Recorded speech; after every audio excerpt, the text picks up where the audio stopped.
I'm going to be so bored of that music by the end of this, but it does give people a chance to get onto the live stream. So hello, Stephanie. For people who don't know Stephanie, she runs Women Who Don't Drink and I Change 21. Stephanie's worked with us for ages and ages. She helps us make sure that everything that we do is safe and of good quality, which for us is very important. If anyone heard my story from this morning, it's something that I care very passionately about. And therefore, I thought she would be the perfect person to really take you through the real essentials you need to know for changing your drinking and doing that safely. So I'm going to sit here and look out for questions and all of that sort of stuff. And I'm going to let Stephanie do her thing. Brilliant. Thanks, Laura. Groovy intro. I like it. Drew got carried away is basically what happened there. But anyway. I love it. I want one. I want one now. Yeah, well, I'll put in a request for you. Thanks. Brilliant. Thank you very much, Laura. Good afternoon or good morning or good evening, wherever you are in the world. To everyone, my name's Stephanie. I teach people how to change their relationship with alcohol. Whether that's reduce, take a break or stop, it really doesn't matter. Now, I say it really doesn't matter, but for a very small number of people, it actually does matter, and I would say that, and I'll talk about that a bit more in this video. I'll just talk a little bit about me. I won't go on too much because that's not what you're here for, and then I'll explain what I'm going to cover in this talk. So 15 years ago, I got myself into a bit of trouble. I got arrested, and one of the worst moments of my life turned out to be one of the best moments of my life. While I was in custody, I had time to process and think about how I had got there. And I realized that I was the common denominator in all the things that happened in my life, good and bad. And I was 100% responsible for my life. So I definitely had an epiphany. It didn't happen. It happened over a long period of time in custody. And when I left, I vowed that I would sort myself out. And sorting myself out meant starting with not drinking and taking drugs, which really was just the start of my journey. There was lots I needed to sort out in my life. But if you follow me, you'll be aware of that. So I describe what I've done in the last 15 years as I have changed my relationship with alcohol. Yes, I have been mostly abstinent. I would describe that I had 2 massive relapses, so one 10 days in, one 18 months in, and then probably sort of 4 or 5 years in, I tested out having an occasional drink, which I was very successful with because I was very clear that my relationship with alcohol had changed. I think it's been like 4 or 5 years now since I've had a drink. The reason why I'm completely abstinent is purely because up until probably a year ago, I was doing quite a lot of different interviews, and it was just easier to say I was abstinent rather than getting to a whole debate about how can I have an occasional drink. We might cover a little bit of that in this talk. I'm sure that's come up quite a lot. I've spoken to the Club Soda people about this a few times. You know, some people can reduce, some people can have an occasional drink. You know, the less alcohol we drink, the healthier we will be. And actually, a lot of people don't need to be abstinent. Yeah. And it absolutely is possible to have an occasional drink. But there's a whole debate about that, which I'm sure you're fully aware of. But also within my personal experience, I have also done pretty much every job within treatment services. Luckily, starting out as a young person's treatment worker, I've been a homeless worker, complex client worker, family worker, team leader, group worker. I have ran 3 different treatment services. Loved every moment of it until I didn't. And now I do private work. So I basically do one-to-one coaching, and I support people in groups, and I do online work, as well as have an online coaching program and do bits of training and help other people out. So that's a bit about me. So today we're going to talk about the things I want you to be aware of when you're starting out. So when you're thinking about making changes to your drinking, there's a few things I'd like you to be aware of, more than a few actually, and some key things that if I was sitting with you and talking with you and you were like considering making changes to your drinking and you were going to go like do your first 30 days or get started, these are the things I would want to talk to you about. If you're listening live, please feel free to ask questions. I know Laura's going to pop in with questions at different points as well. Okay, so the first thing to say about alcohol is alcohol. I am happy to debate that alcohol is our most harmful substance. So most people in our field, so drug and alcohol workers, would say that alcohol sits in our top 3 most harmful drugs. So as a drug and alcohol worker, we look at all the drugs as a whole. We say drugs and alcohol, but actually we shouldn't. We should just say drugs. If I just say drugs, then people assume that I'm talking about, you know, illegal drugs, cannabis, heroin, cocaine, LSD, ecstasy, stuff like that. So that's where we get this first sort of like weird thing that goes on where we say drugs and alcohol. We're distinguishing it. We're making it different, like it isn't a drug, when actually it is a drug. And it is, as I said, I am happy to argue our most harmful substance, whereas people would say that it sits up there with heroin and cocaine. I'm not going to go into a huge amount of detail about that because that literally is an 8-hour training program to try and explain that without people getting things wrong there. So the first thing to say about alcohol is it's a harmful substance that's highly addictive and hugely habit forming. It's physically and psychologically addictive. So not all drugs are physically addictive as well. So what I mean by that is if you use a substance daily in significant amounts, then you are at risk of building up a physical dependency. Whereas if you stopped suddenly, you would experience some sort of physical withdrawal. Yeah, I'm sure most people are aware around heroin. So if we used heroin daily for a couple of weeks and we stopped suddenly, maybe a bit longer, we would experience some sort of physical withdrawal. Yeah. But same with alcohol. Maybe not over a couple of weeks, maybe a bit longer. And it also is dependent on the amount. So when I'm talking about this, it's really difficult because I can't be specific about amounts because there's lots and lots of factors involved with this. So your gender is a factor. So women are at more risk than men, your height, your size, medication, physical health, mental health. There's lots and lots of different factors involved in assessing whether somebody has a physical dependency to alcohol. But as a general rule, the types of amounts we're looking at is for a woman about 18 units a day. So 18 units is 2 bottles of wine. For a man, we would probably say 24 units, and that's, you know, roughly about 10 to 12 cans of lager, depending on what strength lager you're drinking. Okay. So this is why quite often anybody that listens to me, you will hear me talk about know how much you are drinking before you start out. So this is the first thing I would want you to do. I would want you to be aware of how much you are drinking, how many units you are drinking. Now, Club Soda may have access to a unit calculator. I suppose it depends what app you're using, but on the Drink Aware website, you can access a unit calculator. On some bottles and some cans, you will see the units as well, so you'll be able to calculate that yourself.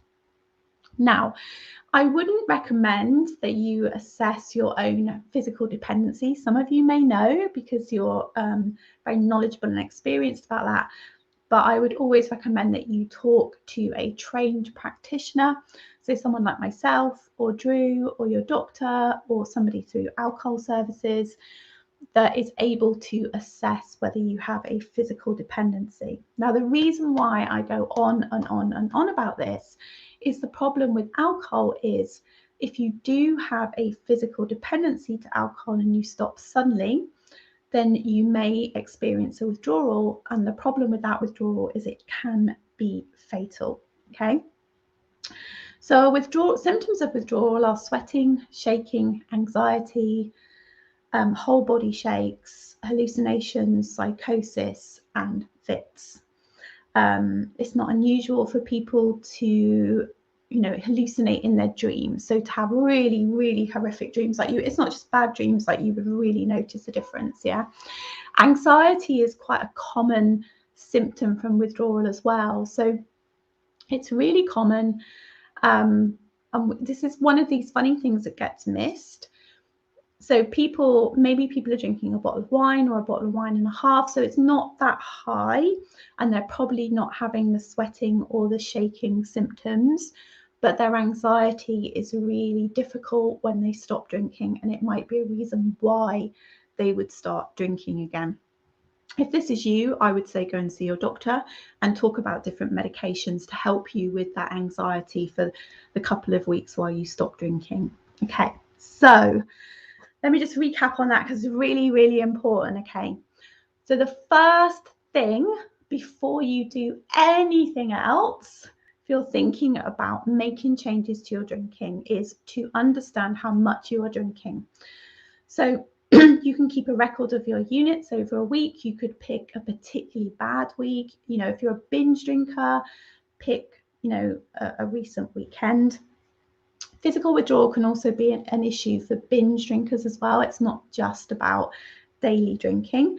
So, for instance, if you drink over a Friday, a Saturday and a Sunday, and you drink quite large amounts, so you were drinking 20, 25 plus units, and you stop suddenly, and actually if you are a binge drinker, you might already recognize this, then you might notice some sweating, some shaking, some anxiety, struggle sleeping, that type of thing.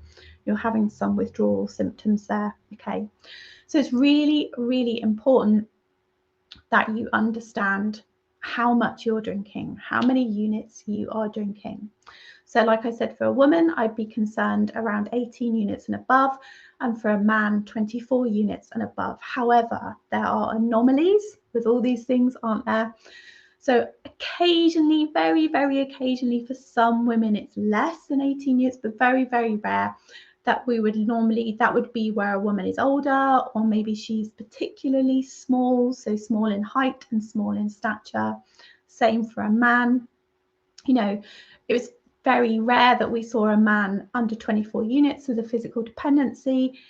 Again, that would be about age, height and stature. Okay, so it's not an exact science. And actually, we have seen people drinking way, way more than that, and they don't have a physical dependency.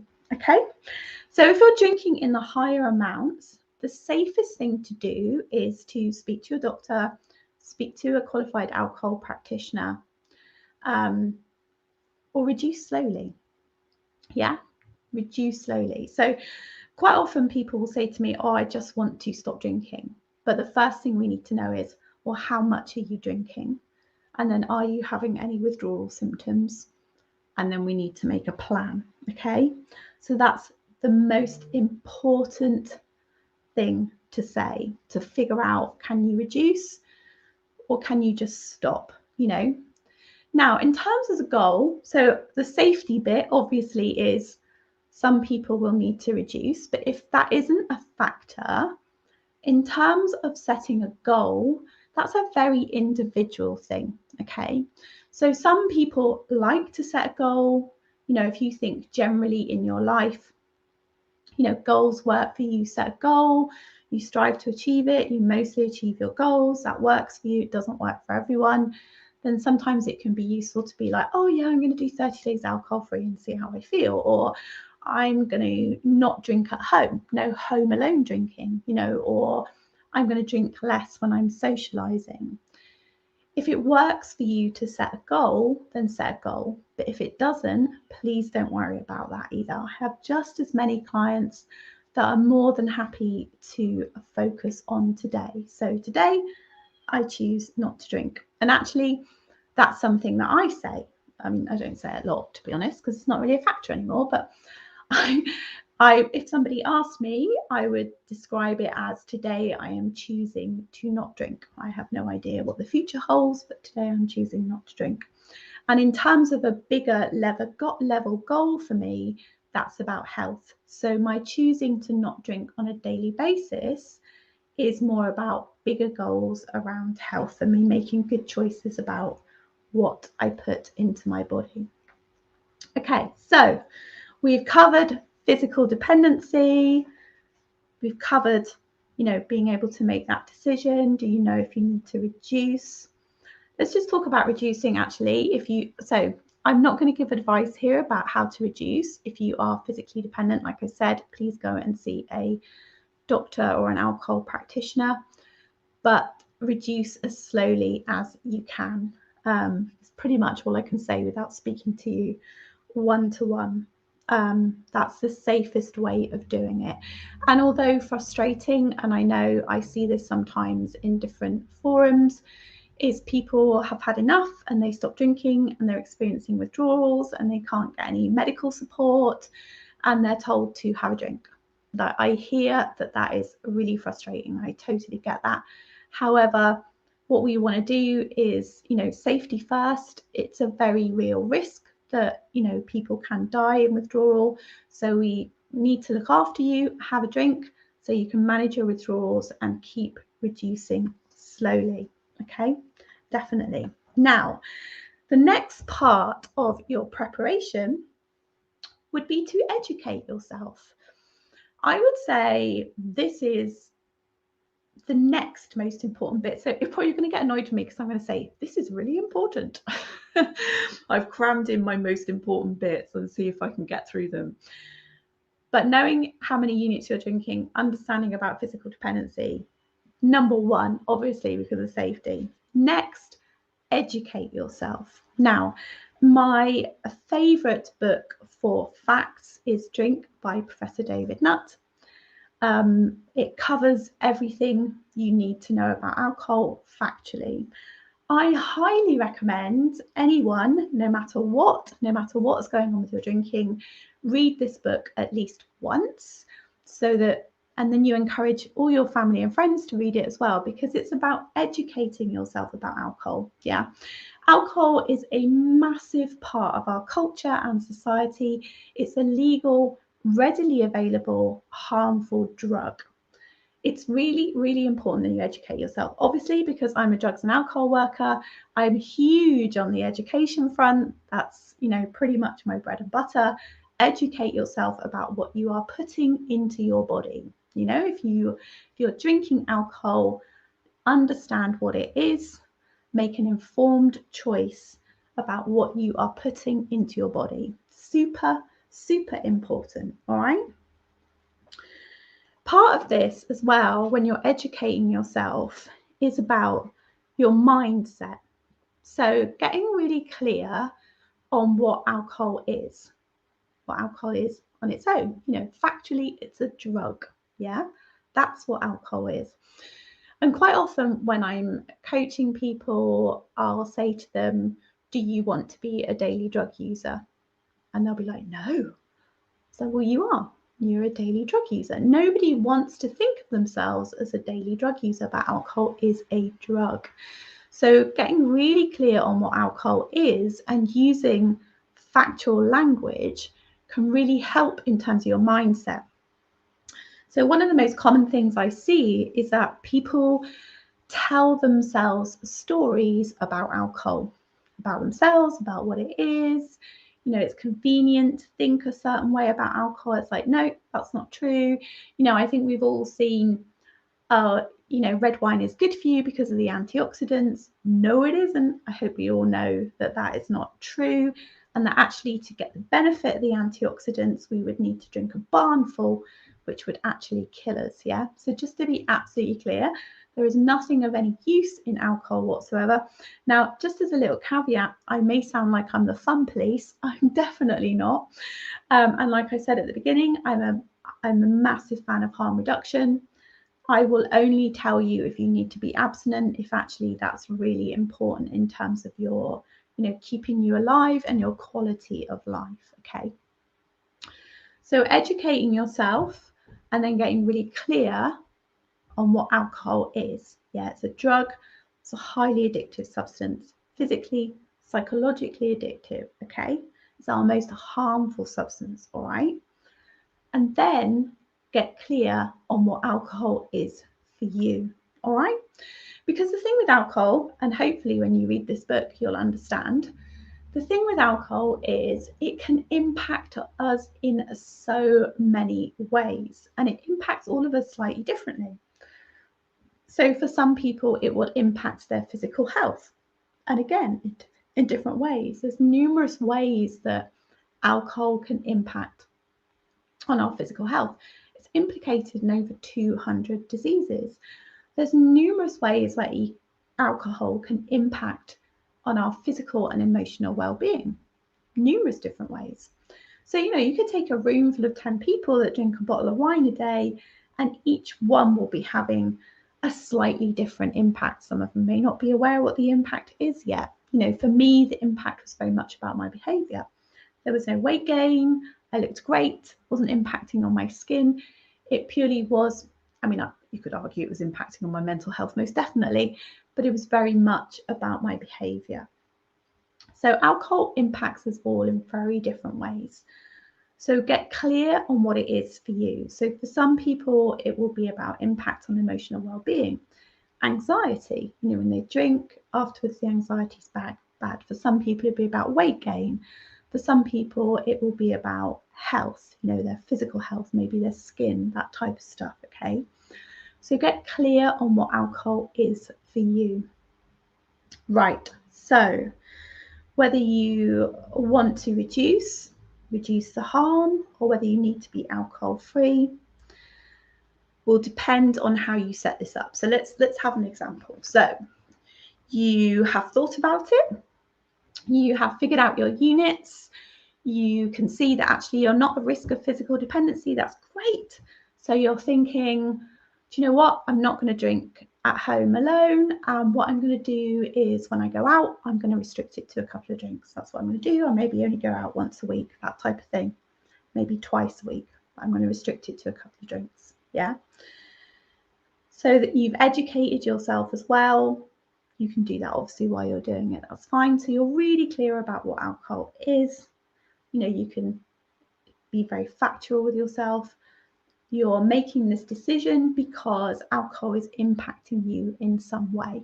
It might be about anxiety, it might be about sleep, it might be about weight gain, it might be that you just want to get some control, maybe you haven't got an off button, lots and lots of different reasons, okay? And then you're thinking, I'm definitely going to do that for about the next 30 days and see how I feel, yeah? So it depends on how important it is for you to be alcohol free as to how you would set that up. Yeah. So the scenario that I've just described, that person is probably going to continue their life the way that they have been doing without very much difference. Whereas someone who, say, is physically dependent and has had some support to reduce and has reduced over a couple of weeks and has done really, really well, but maybe there's some problem with their liver, or maybe there's a serious problem with their mental health or physical health, and it's life-threatening. And actually, it's been recommended that they have, a good period of time alcohol-free, maybe a year, that type of thing. Okay. So mostly, for most people, I wouldn't say this and I wouldn't give this advice. But if you are someone where it's a matter of life and death, and it's important that you remain alcohol-free, how you set up your next sort of few months is quite important. Now, I don't want you to be a hermit. This isn't what it's about, all right? So sometimes what happens is people come to me and they stop drinking because they have to stop drinking because of these very serious implications. But then they're not doing anything and they're bored and they're lonely and they're like, what's the point? And they've got fear of missing out on all that type of stuff. And you're like, oh my God. So I get it. Yeah. It was really important for me to be alcohol free. It was very, very important.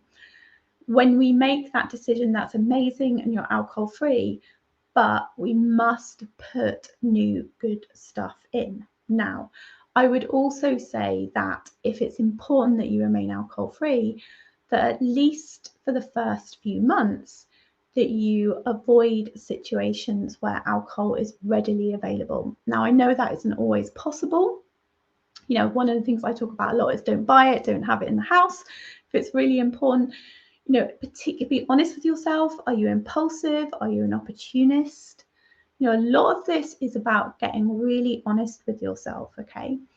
If you are, I was impulsive and an opportunist, so I knew that if I was in the sweetie shop, I was going to eat the sweeties. So I didn't go to bars and clubs and places like that. But that didn't mean I sat at home on my own, feeling sorry for myself. So we have to go out and do things differently. We have to socialize in a different way, which is really, really important, okay? So I just wanted to, for a small number of people where it's really important that you remain alcohol free, another layer of it is that you need to put new good stuff in. So you're still getting out and about, you're still getting that connection. I'm not saying it's going to be easy for all of you. Yes, that can be a challenge, but there are definitely ways to set that up. We'll talk about that a bit more in a bit. Okay, so, right. The other thing I would like you to think about, probably more, so that's more sort of like preparation, planning stuff before you get started. Yeah. Then now we're getting more into what I want you to think about when we're actually in it. Yeah. So you've started. Okay. I want you to think about, what does your drinking give you? Okay. So now sometimes this takes a little bit of thinking. What does it give you? So it might be something like treat and reward, or comfort, or time out, or just it feels good, or you use it for relaxation. Yeah.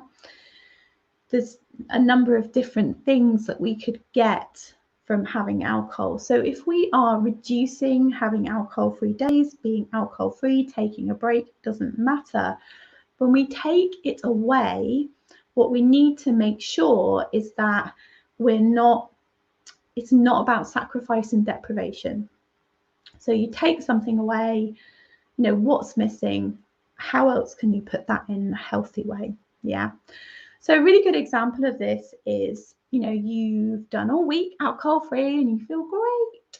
And you're like, you can hear the internal dialogue on a Friday and you're like, oh, I've had a really busy week. It's been quite difficult. I deserve, there's all this type of language going on. Absolutely, you do deserve, yeah.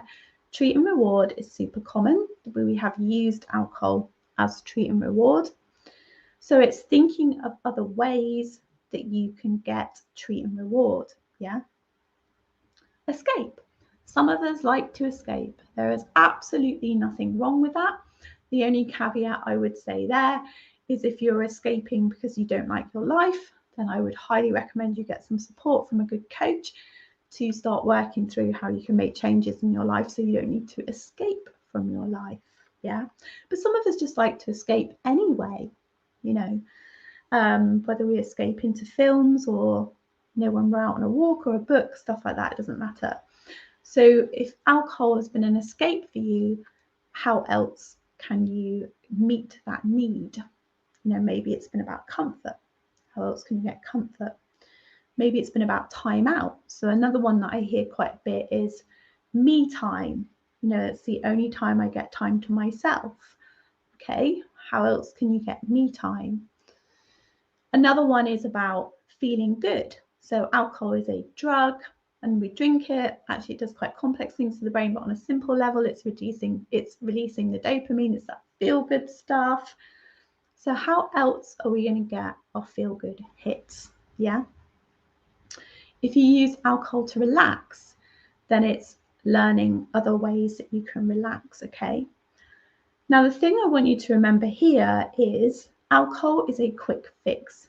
So you have been used to getting what you need, pouring a drink, drinking it, boom, yeah? Escape, comfort, treat, reward, whatever it is, quick. Whereas when we take that away and we have to learn to put these things in for ourselves, sometimes we have to work a little bit harder and it can take a bit of time. So when I say to people, so how else can you escape? Sometimes people can't tell me. That's absolutely fine. So, there are lots, if you posted in any of the forums, ask people, they will give you loads of ideas. Literally make a list and do them. It's in the action that you're going to figure out what feels like escape or relax or comfort, okay? You can't think it. You might be able to, but most people, you literally just need to make a list, ask people for ideas if you can't make the list, and take the action, okay? So what does your drinking give you? How else can you get that? Remember, we don't want this to be about sacrifice and deprivation, okay? It's an opportunity to improve different things and layer and put stuff in, all right? And if it helps, I think sometimes it can be useful to use language like experiment or challenge, whatever works for you. Sometimes when I talk to people about experiment, they're like, oh yeah, that would be fun. Like experiment, have a month of experimenting with relaxing, or have a month of experimenting with treat and reward, and then they're like, oh yeah, that feels like fun. So finding the right language that can help you figure this stuff out can help as well. Also, in your first sort of week or so, I want you to notice what triggers you to want a drink.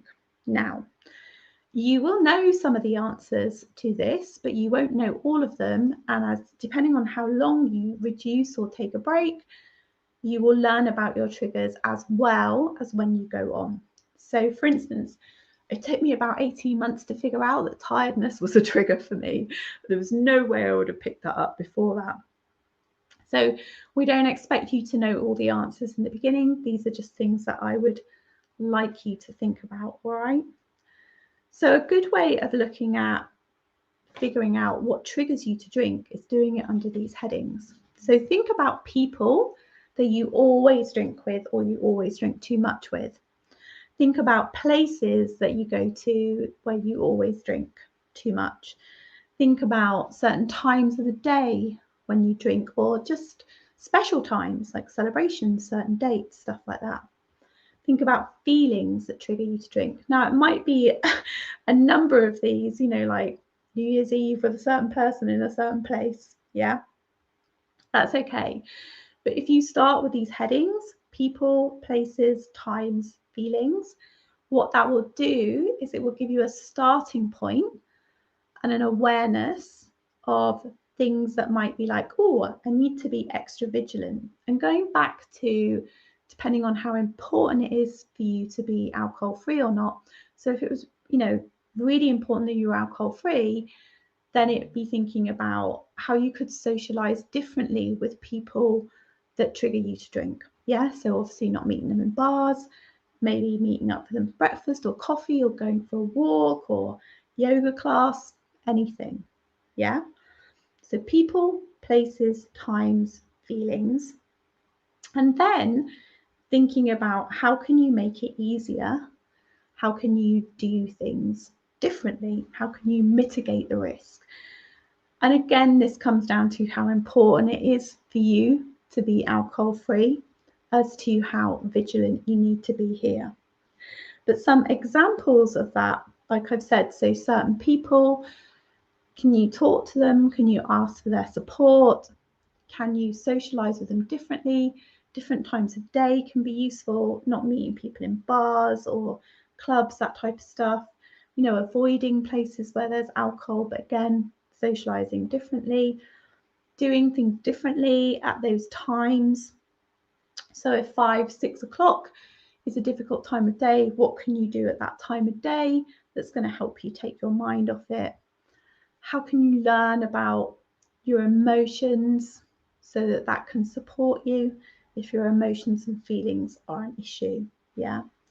Triggers. Right. Let's just do a little recap. There's quite a lot of information here. I don't expect you to do all of this, by the way. However, the first bit is really important. Preparation. Understand how much you're drinking. How many units are you drinking? Is it okay for you to reduce, take a break, or stop? Educate yourself. Super important. Get clear on what alcohol is. Get clear on what alcohol is for you.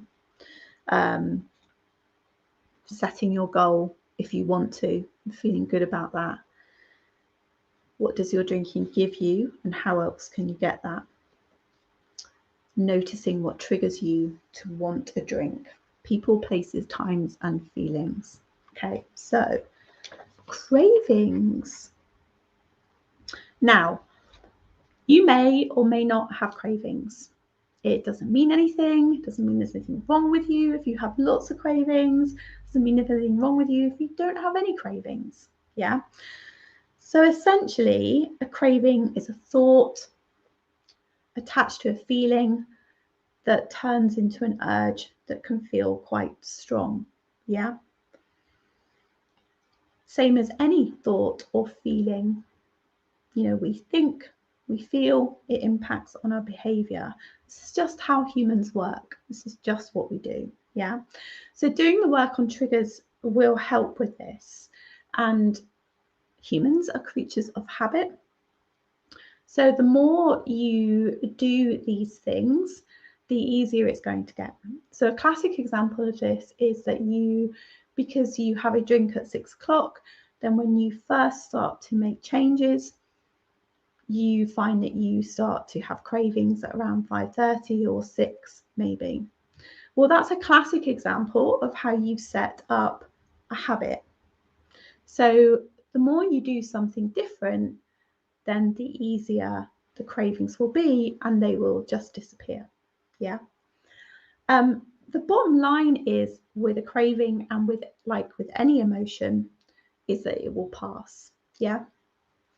So the one thing I can guarantee you is that everything will change. You know, you wake up feeling happy, by lunchtime you're not. You wake up feeling sad, by lunchtime you're happy. Yeah, this is the nature of being human. We are thinking, feeling beings. It's just the way we are. And cravings are part of that.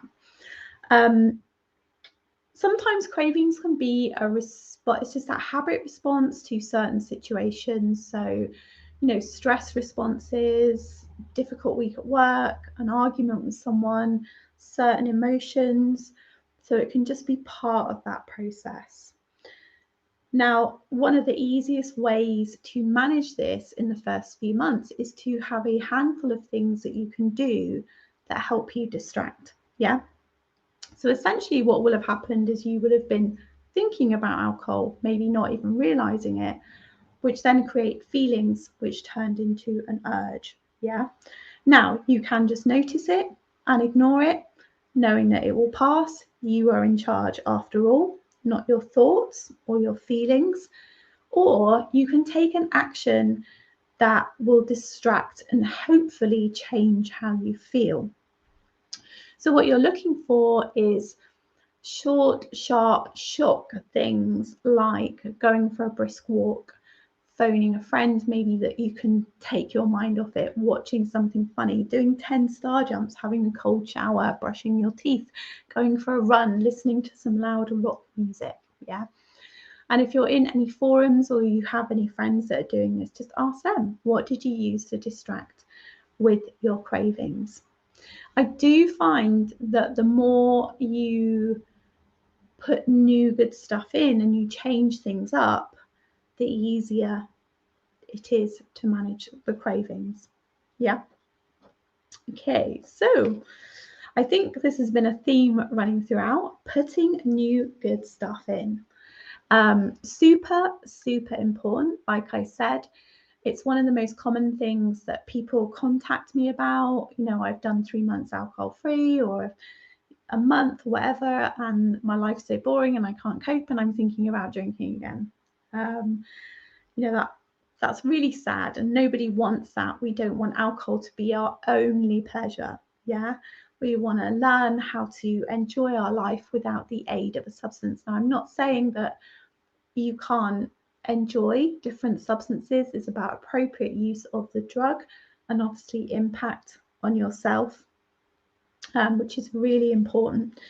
But if you are someone that has made changes to your drinking or is about to make changes to your drinking, I want you to be really aware of this, about putting new good stuff in. It doesn't have to be massive. I've had people who've stopped drinking at home and they've changed their living room around, and that's really helped them. People who've walked a different way home from work, people who have changed how they eat. So they have a bigger breakfast and a bigger brunch, and then they just have a snack tea. So they're not cooking dinner, so they don't have that cooking dinner trigger. Now, these aren't life-changing, earth-shattering things. They're small tweaks, even down to, the amazing array of alcohol-free drinks that you can have, having a really nice glass and creating a new ritual around this. But I really want you to be aware of this, about putting new good stuff in, small stuff. But also, I'd really love it if you did socialize differently and you did challenge yourself a bit about that, to get out and about in a different way. There are so many things we can do that don't revolve around alcohol. I can quite safely say that I don't go to pubs very often. Not that I'm anti-pubs, I'm not at all. I think they're a hugely important part of British culture, and play an important part in the community. But I suppose that's just a habit I've built up because it was important for me to be alcohol-free at the time. But actually, I don't feel like I'm missing anything, because there are lots of other places, comedy clubs, theatres. I can go to dance events, bingo, running, walking, yoga, spa days, stuff like that. Okay, so do things differently, socialize differently, join things, do activities, experiment, try different drinks. Really, really important. Okay, essentially, and again, this is something that I hope you've heard all the way through as a theme, is this is about taking action. Yeah. There is, well, apart from understanding how many units you've got and educating yourself and being really clear about the safety side of it right at the beginning, there isn't a right or wrong way. Yes, I'm sharing what I would like you to do, but you don't have to do all of these things. It doesn't mean it won't work if you don't do all of these things. When it works, it's because people take action and they do things differently and they learn and they have an attitude around learning. Okay, so something as well to be aware of is to press pause with your thoughts, to practice this, not just around drinking. So if you are somebody that is impulsive, is an opportunist, it can be interesting to play with this for a month and just to press pause and think it through and think about consequences, and be honest with yourself if it's never just one.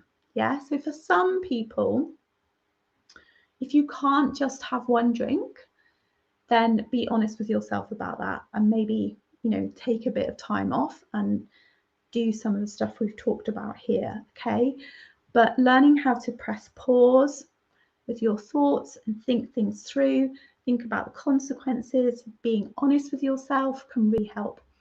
So I'll give you an example of this. So for quite a while, maybe a friend would put a drink in front of me and I would look at the drink and I would think, what is that? That's alcohol. It's a drug. It's a highly addictive, very harmful drug. Do I want to take a harmful drug? No, I don't. Obviously, I wasn't saying this out loud. I was doing it in my head. What would happen if I had this? Would I have just one? I don't know. Maybe I might have more than one. What would happen if I had more than one? Or maybe I would have 3 or 4. Maybe I'd have more. And then how would I feel tomorrow? I probably wouldn't sleep very well. I'd have a hangover. Wouldn't be ready for Elliot in the morning. Or maybe I had a meeting or a presentation or something.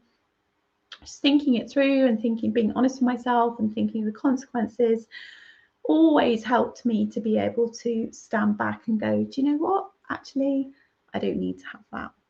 I can have a lime and soda, because we didn't have all those amazing alcohol-free drinks when I made my change.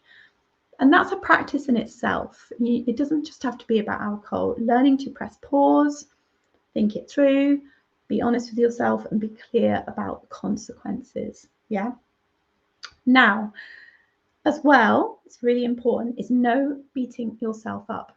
Like I said earlier, I would like you to get an attitude of learning. So that's why I said right at the beginning, it's about do everything you can to understand what alcohol is, the facts, educate yourself about alcohol. Okay. This is about learning. You probably weren't taught this at school. Your parents probably didn't teach you. You're probably not a specialist in human behaviour. So it's okay. Yeah, you're just learning in the same way as that when we learn to walk, we fall down. When we learn to write, we didn't always get it right. When we learned to use a computer or an iPhone, we didn't always get it right, or most of us anyway. So get your head around this is about learning. You're not always going to get it right, and that's okay. Yeah. So no beating yourself up. You're a human, you're learning, you're doing your best. So any reduction is good. Okay. So to give you an example, if you're drinking 18 units a day, that's probably going to take 20 years off your life. If you're drinking 9 units a day, which is a bottle of wine, that's 7 years off your life. And then if you're drinking 4.5 units, which is half a bottle of wine, that's 2 years. So you can see how reducing massively improves your outcomes for health. Yeah. So learning, reducing, building up your alcohol-free days, no beating yourself up, and keep things in perspective when things don't work out. Yeah. Sometimes people will say to me, oh, I don't know what's wrong with me. I just can't be alcohol free. And I'll be like, okay, tell me how much you're drinking. And they'll tell me that they're having a couple of glasses of wine a few nights a week. And I'm like, okay, why is that a problem? Unless there's some serious health issue there, that's not a massive problem. So it's about keeping it in perspective. Sometimes when people are alcohol free and they need to be, but they have a little bit of a blip, we talk about it. I get them to get it in perspective. No one died, nobody got arrested. Get back on track as soon as possible. Think about what you can learn from that. Okay. So essentially, this is about looking after yourself. And through this process, it's as important to continue that with the basics as well. So the trouble with alcohol is it's a toxin, it's a poison. And depending on how much you're drinking, your gender, your genetics, your lifestyle will depend on how much that has impacted on you and how quickly you will bounce back. Yeah, there seems to be no rhyme or reason to this. Different people bounce back. I've seen people that are drinking quite a lot over a long period of time. They stop drinking, they feel great after 3 days. And then I've seen people that weren't drinking that much really, and it takes them 3 months to really start feeling better. Okay, so your gender, your genetics, and your lifestyle plays a factor in this. Brain chemistry as well. So drinking enough water, eating good whole foods, getting some exercise in. And you don't have to be a perfectionist here, okay? You don't have to, just eating meals from scratch doesn't have to be anything amazing. Nourishing yourself, sleep, relax, learn about yourself and what you need.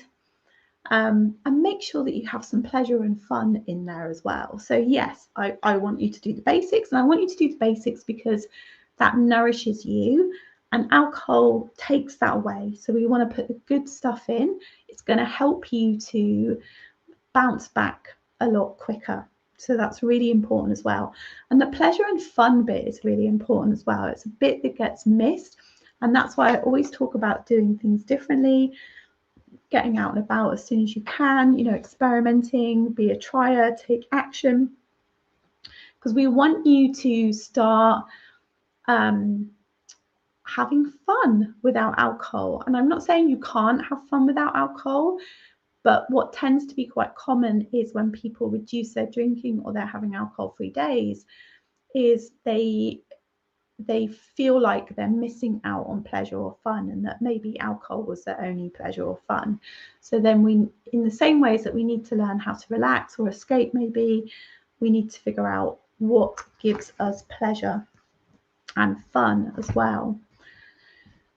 And then a bit further down the line, I would like you to focus on other stuff. So what I would like you to do a bit further down the line is move away from thinking about not drinking, because if we're thinking about not drinking, we're thinking about drinking. Yeah, it's like me saying don't think about pink elephants. Most of you will have thought about pink elephants.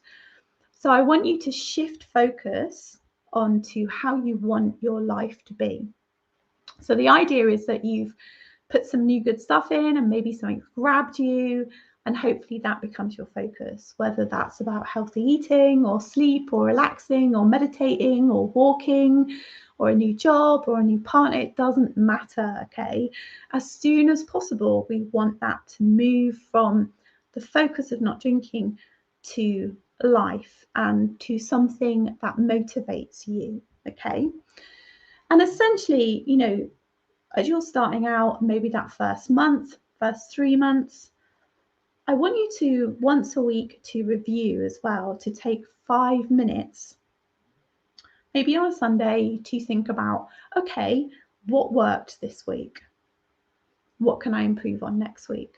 Yeah. Because if you're taking action and you're doing things differently, you're going to be throwing a lot of mud at this. And some of it's going to stick. And I want you to remember the bits that stick so you keep using what works. Yeah. So use what works and motivates you. All right. Sometimes what happens is people get caught up in what other people are doing, but get really caught up in what works for you and stay in your own lane. All right. Now, as I've said through this, something to watch out for. Sometimes people overthink this. They read everything, they listen to everything. You don't need to, okay? Keep things really simple, like I talked about here. There is no right way. There isn't one. Take actions and learn, all right? And then ultimately, what we want to see is that you're just in it, and whether you've reduced or whether you're having alcohol-free days, I want you to be focusing on the benefits and enjoying your life and how you want to live. Now, sometimes there's this funny little interim sticky period that doesn't feel very good, okay? So how I describe this is, you know, alcohol is about short-term gain and long-term pain. So we can access alcohol quickly, boom, gives us what we want quickly. But if we keep doing it, chances are there's going to be some sort of negative impact, all right? When we make changes to our drinking, sometimes, and for some people, and there's no specific time frame for this, it can feel a bit like wading through mud or really uncomfortable or frustrating. Short-term pain for long-term gain. Yeah, so hang on in there. And that's why support is really useful, because it's like, yeah, that's normal. Now do this. Now take action on this. This is what you need to do next. Yeah, the gain will come, I promise, but nobody will be able to tell you when. Even if it's as simple as that we know by reducing your drinking, you're improving your health outcomes. We know that for sure. So the less you drink, the healthier you are. If optimum health is your goal, then no alcohol. Phew, we did quite a lot. Got any questions, Laura? You did, absolutely. I'm really pleased though, because they're all the things you brought up are all those key things, and I'm really important that we haven't covered over the last few hours so far in this festival is that idea of how you deal with the cravings and how you deal with discomfort, which is what I call it. I've got a very particular question for you, which is drinking dreams. Now, I still get them, but mine are a bit weird. Sometimes I dream that I'm getting Club Soda members drunk. that really has to be something, but mostly actually they're hangover dreams. I dream that I have a hangover, and that's the bit that I hate the most. But drinking dreams are normal, right? Yeah, they're totally normal. So it's the same as with cravings. Like some people have cravings, some people don't. Some people have drinking dreams, some people don't. There's no rhyme or reason to them. It like with any dream, like dreams are just random, aren't they? In the same way that our thoughts are random. So the key bit is to not make it mean anything, and to get up, shake it off, and get on with your day. Cool. That was my cake just finishing in the oven. That's what you do on a rainy day, right? Yeah. So yes, that I'm really pleased that drinking dreams. I've got lots of bits that I want to clip from your talk to put out today. But you know, it's all really solid advice. It's absolutely everything that we should be covering, and things that you do need to know. And knowing that these things are going to come your way makes it a lot easier for you to plan for them. Yeah. Definitely, 100%. Yeah. Cool. Well, look, I'm going to let you go, Stephanie, and enjoy the rest of what is basically a dismal afternoon. So thank you very much. And I'm just going to put up the end card and I will stop the broadcast. Thank you so much, Stephanie.